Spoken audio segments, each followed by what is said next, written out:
Good morning, Christian. Today topic I would like to discuss something which we see everywhere, which is the usage of training visual language action models. This is something which may help us to fit robots into operations, productions. However, very interesting point of view is from our business where we are in the, for example, postal parcel company. Should we do something with that? We see all these kind of movies in factories in India and China that people use some kind of helmets which catch the each mimicking the each of the movement of the workers to just teach the models how to do the physical actions and maybe they perform this kind of physical actions into the future robots. And of course, to exchange the humans on working stations, but it requires a lot of technological readiness, models, AI models prepared for that, for visual data processing. And from the other side, we have also these differences in our processes. It's not like that Chinese company somewhere can just copy the process of, I don't know, sorting parcels or picking, packing, and just sell us robots to do it.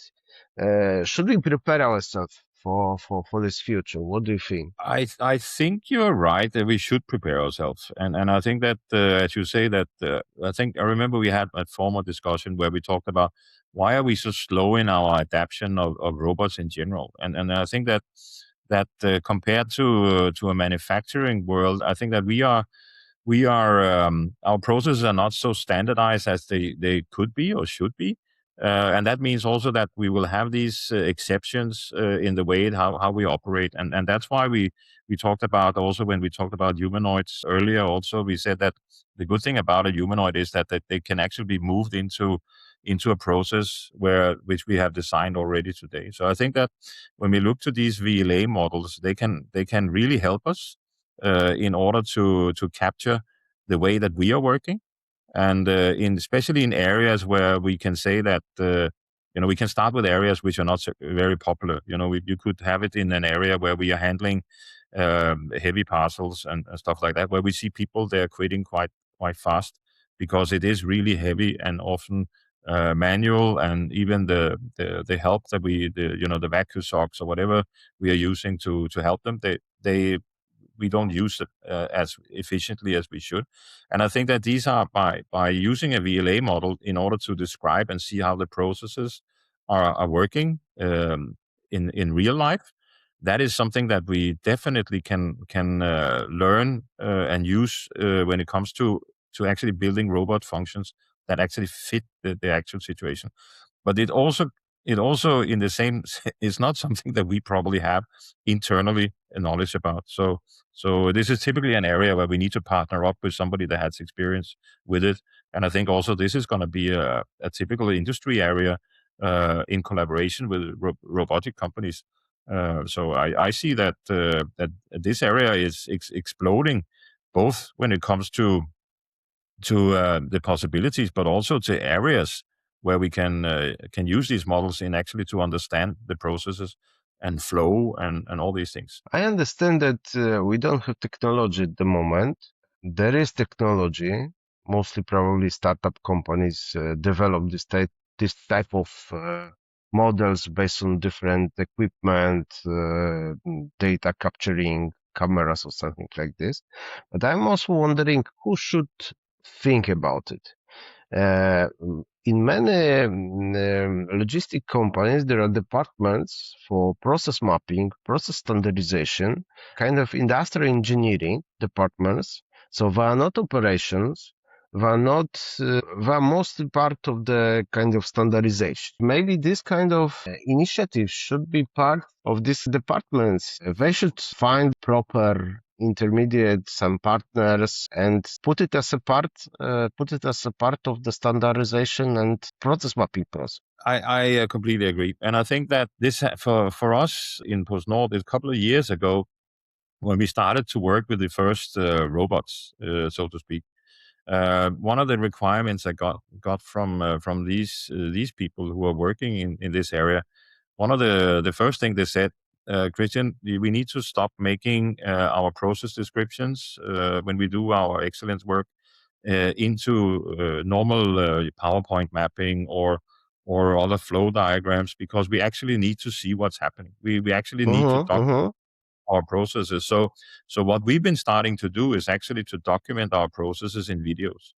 And the reason is that these videos can be used again, as you say, to be put into a VLA model, and thereby being captured in a completely different way than we normally have done before. So you're absolutely right that I think that this is an industry that is already starting to integrate these things, and we know that we are using AI in these process diagramming for what's happening in the workflows, but the ones which are administrative. I'm certain that we should actually scale it up when it comes to our processes, our physical documentation. It's also much easier for many people to understand what they should do if they have a video, or if they have a process diagram which is done by a VLA model. I think so. So the conclusion for me is that we can start do it right now. We can do it by video capturing or any type of equipment which is accessible. We don't need robotic technology for that, because at the moment it will help us for trainings, even for trainings of just people on the floor, and then to partnership with some technology companies, robotic companies, to develop, based on our data, to develop the robots which can use them. Hmm. I think also when it comes to flow diagramming, how your processes are being done on the floors and stuff like that.